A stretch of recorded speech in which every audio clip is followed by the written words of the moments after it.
So I'm speaking with Jim Dean, who's chair of Democracy for America, also known as DFA, the nation's largest political action committee based in Burlington, Vermont, and also the brother of Howard Dean. Now, I've been in Burlington several times. I can't figure out if it's a good place to live or really boring. I think it's a great place to live, only because I know my staff would have probably quit if we had moved. So they seem to like it a lot, and they're come in all shapes and stripes. So they're having a pretty good time up there. So what's your day-to-day with DFA? I mean, I know you do a lot of interviews. Just today I've seen you do probably 10 or 15. But what's kind of your day-to-day task with them? Well, mostly I actually don't normally do a lot of interviews. I just happen to be here in D.C. Today. Sure. So a lot of this is really trying to help our members and as well as our staff make decisions about where we're going to put people, time, resources. We're obviously trying to raise a little money to do all of that, but we're also trying to make decisions. We have 1 million members. It's not the largest political action committee, but it's the largest committee that does the work that we do on the ground. And, when they're spending their valuable time outside of work and family helping a campaign and helping a legislative cause, it's our job to leverage the national network to help them do that and through the training program or otherwise. And so we're trying to make decisions on an ongoing basis about how to do that and how to help people who are working on campaign finance reform in California or trying to get someone good elected to the United States Senate in Arkansas. So is that where a lot of your focus is, on the elections, the midterm elections, a lot of the primaries that are coming up as well?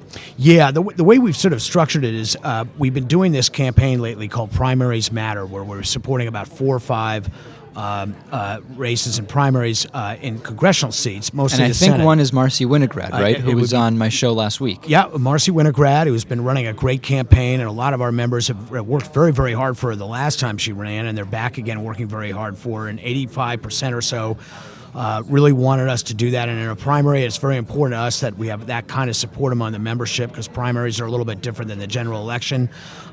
She really represents to me a culture of activism trying to replace a culture of incumbency. And that's something that we need in this Congress in a big way. Barack Obama's election was the beginning. If we're going to get meaningful change, we need people like her in office, as well as Bill Halter and others. So we're working on these primaries.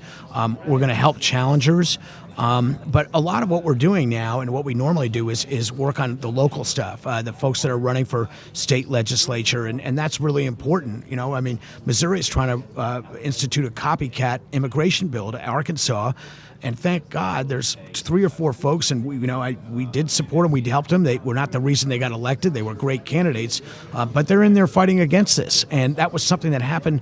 These elections happened 4, 5, 6 years ago, but they're paying off now with people who are standing up for real rights for Americans. So we got to keep at that, and that local stuff is real important. Where were you at with the Joe Sestak race in Pennsylvania? We were all in for Sestak, as were our members. A lot of our members have gotten involved with local party politics, and some of them, their committees were like the first to endorse Joe Sestak back in January when, the state party was all in for Specter. So, they were on us pretty good, and we finally got into it, and he ran a great campaign. And again, I think that what this has really sent a message about was not so much about ideology, but really the days of a senator being elected and leaving the state for 6 years and taking a bunch of PAC money and coming back and spending a little bit of it to get reelected and leave again, those are over. You need folks that are down, close to the ground. Joe Sestak is one of those folks. It's, not an ideological battle as much as it was trying to get someone in there who's really going to get stuff done and not just be doing what American business leadership wants them to do. What do you think about how some conservative media outlets lately have just been in a frenzy about the Joe Sestak job offer? He was on my show a couple of months ago, and at the time, it was not a big story. He had mentioned, I've been offered this job, and it kind of faded away. And I asked him, what else can you tell me about it? And he said, I'm not going to tell you anything. And I asked again, and he told me nothing. So I dropped it. And recently, a lot of conservative media outlets have been going crazy, bringing on legal experts to say, this is illegal. And even on Fox News, I turn it on, and they bring on a legal expert, and he says, well, it's maybe not the ideal situation, but I don't actually see any precedent for what took place being illegal. What do you think about how now it's blown up? Well, first of all, if I'm not mistaken, the position that they're talking about was at one point an unpaid position. It was so the unpaid. idea that there's any money changing hands is ludicrous. The second thing is this has been going on in local, state, in federal politics since this country was founded. If you want to make it illegal, that's fine. It's but just not the right idea now. that this is some sort of a Watergate thing is where people have been spying on and manipulating the IRS against candidates. To compare this to anything like that is just stupid. And really what it is a lot of media trying to make a mountain out of a molehill. This happens a lot, particularly in the town of Washington. Honestly, I think it's much news about nothing, and it's not a story. And it's certainly in Joe Sestak's case, considering that there wasn't any remuneration involved, I don't even see how they can even touch it. But they don't really care about the truth anyway. Well, just to remind our audience, we're speaking with Jim Dean, chair of Democracy for America. I don't always get a sense of whether the groups like DFA and the Democratic Party, if there's tension there, if there is a clear sense that you're working together, sometimes maybe there's a sense that you are not always helping each other. I mean, what's been your experience? Well, first of all, to back up, I view the Democratic Party as a coalition party, and that's something that is to be embraced. It's something that I am proud of. And that means that we are going to have disagreements, and we should embrace that too. And we're willing to have that out in public. These are the things that energize and empower people. And it's only when the party decides that a few people in Washington or at some state capitol are the ones that know who's electable and who isn't and how things are supposed to be, that's when we're at our worst.